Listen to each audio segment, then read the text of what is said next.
Hello, welcome to Soul Clinic with Chang. My throat is not clear today. I don't know what's up, but I wanted to start with a quote, not a quote, a passage from a book. At the beginning and end of sneezing, in a state of fear or sorrow, standing on top of an abyss or while fleeing from a battlefield, at the moment of intense curiosity, at the beginning or end of hunger, such a state comes close to the experience of Brahman. So this text is from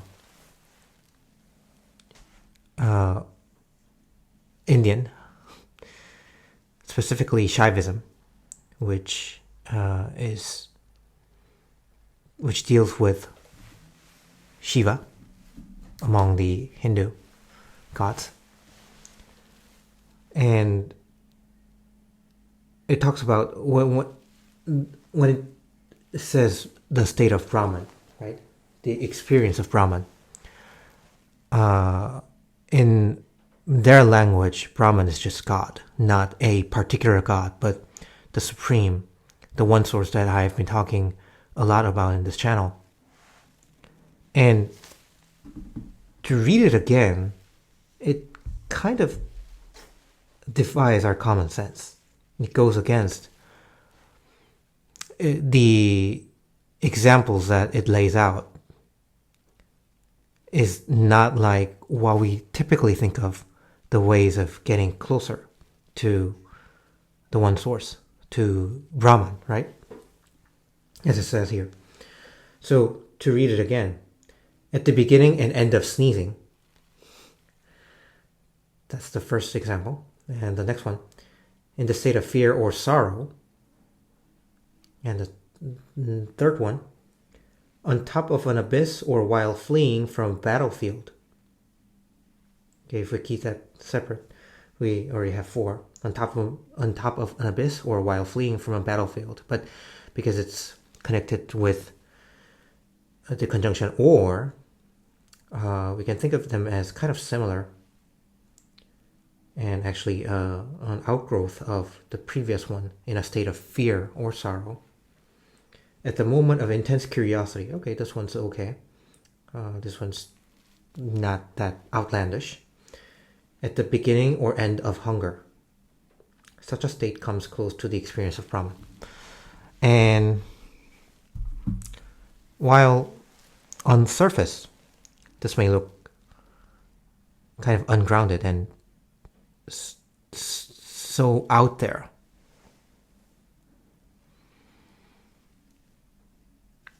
when we think of experiencing God or experiencing divinity or the Supreme, we tend to fall into a preconceived kind of stereotype. You know, sitting at the top of a mountain, oming all day, meditating, closing your eyes. But this passage, because it's out of a text called, I don't know if I can pronounce it correctly in Sanskrit, Vijnana Bhairava, and it lays out more than 100 ways to have an experience, to get to the God essence. And so, I think this is, so far, I'm almost 3/4 through this book, and this is verse 118, and among the more than 100 ways that were outlined so far in this book, I think this could be the most counterintuitive, that goes against common sense,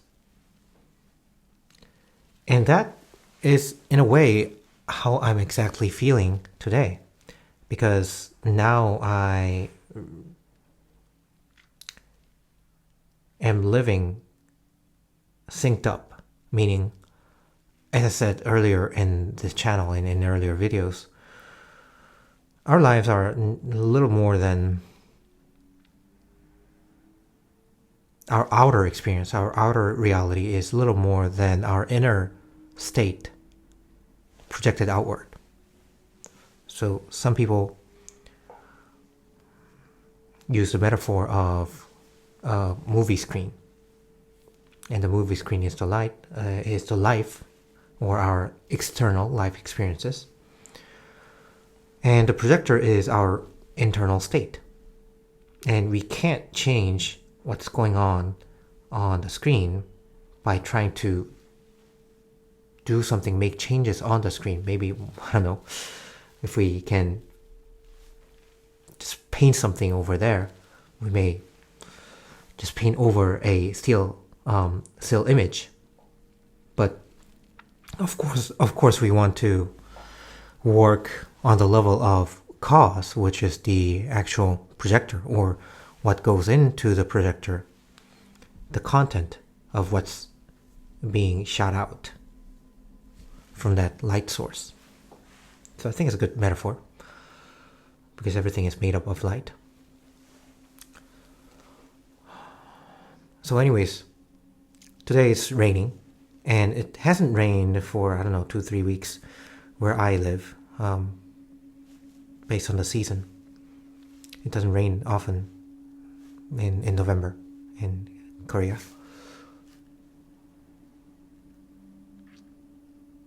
And I used to not like this month of November, because there's no holidays in Korea, in the Korean calendar in November, and it's kind of cloudy, and the sun is getting shorter, the days are getting shorter. So I used to not like it. But as it says here in the quote that I just shared, God is not just in the sacred. God is not just in the light. God is not just in the good. God is also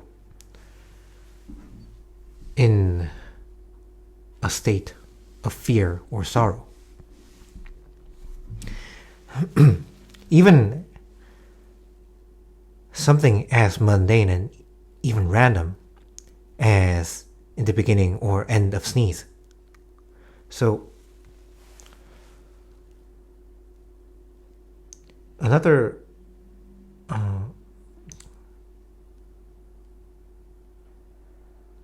book or sacred spiritual text that I've been reading and actually listening to in audio form a lot is The Infinite Way by Joel Goldsmith. And he also talks a lot about the one source and how God is always with you and me, because God is omnipresent. We cannot be outside of God's presence. And how God is always closer to you than hands and feet. I think that's a correct wording. God will never live. I will never leave you or forsake you. And here, I is the same as the one I that I mentioned in other videos.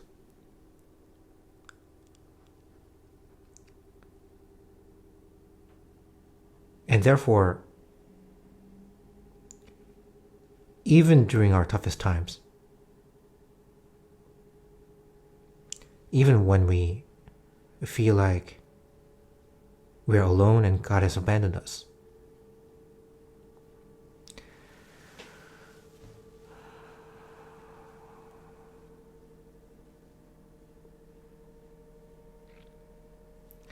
God is with us. Well, the reason why I paused there, I didn't want to just sound cliche, because just saying that God is with us, I don't think it does justice to what actually is happening. And I think the passage that I read this morning is reminding of a bigger reality, and it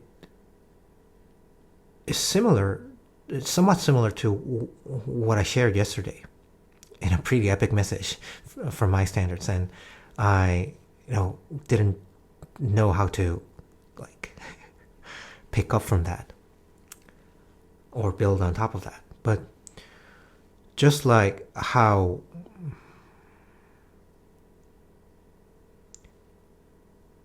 forgiveness or the act of forgiving is not separate from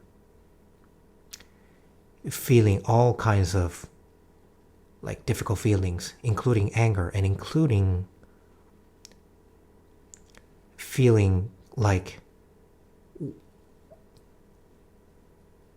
the subject of your forgiving is unforgivable. So even that is, as I laid out yesterday, part of the process of forgiving, or the process that culminates in forgiving.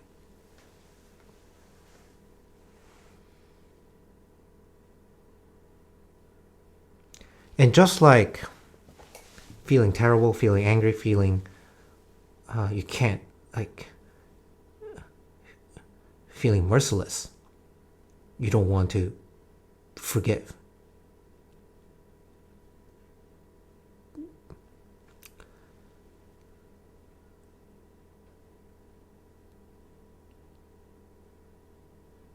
The difficulties, the difficult emotions in life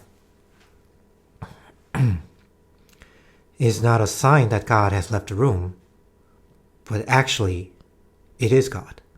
And the trouble is that we only associate the good, or from our perspective, from our limited concept of good, or our own preference,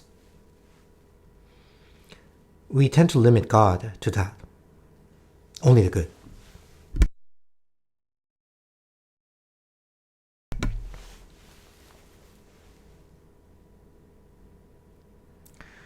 But it's not... sorry for my voice. I don't have a cold or anything, but it's just, it wouldn't clear. My throat wouldn't clear. But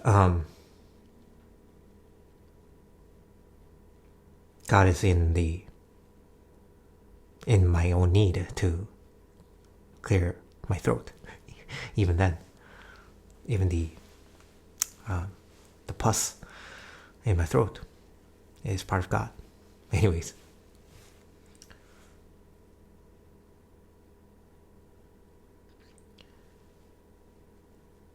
as a musician, I sing and I play piano.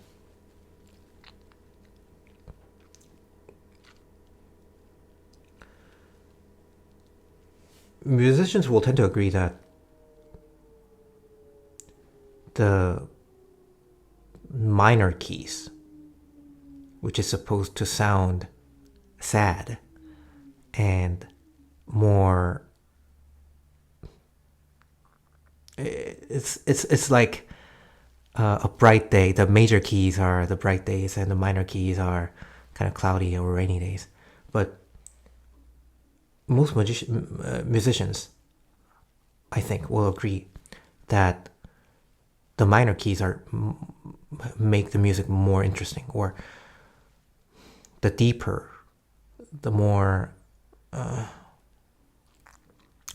richer and more interesting, more I'm lost for words.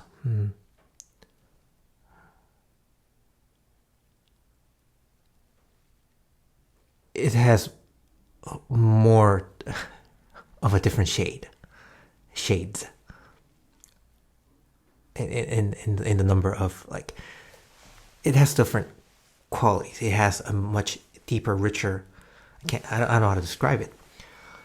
And the major keys kind of tend to be simpler. Well, yes, it's uplifting and it's brighter, but then it's kind of shallow compared to what you can do with the minor keys. At least that's my perception anyways.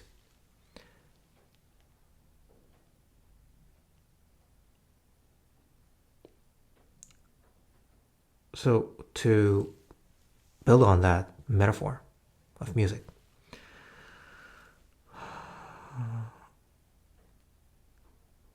they say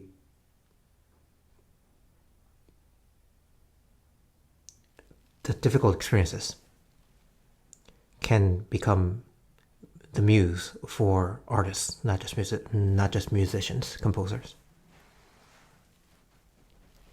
And although I wouldn't want to impose any kind of difficult experiences on anyone, what I went through, I wouldn't wish on anyone to experience the same. I wouldn't, for myself, change a thing about what I went through. Because I know, despite all the challenges I had, I know what those experiences gave me, how they shaped me, how I live with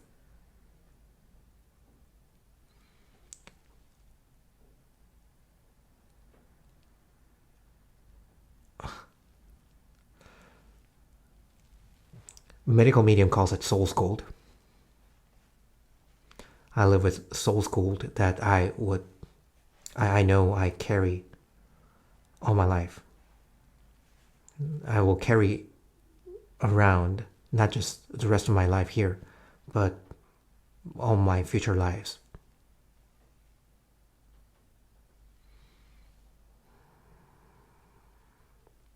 And that in no way negates the difficulty of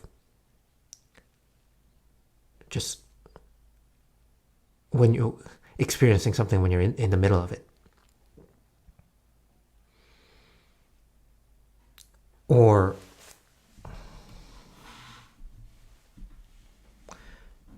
if it's something that someone did outside of the understood moral codes, it is in no way justifies it in no way justifies their wrongful action towards you. However, what I understood from very early on, almost like a intuitive knowing, the purpose of any difficult experience is to prove to ourselves that we are beyond any of that. We are bigger than any experience that may knock us down.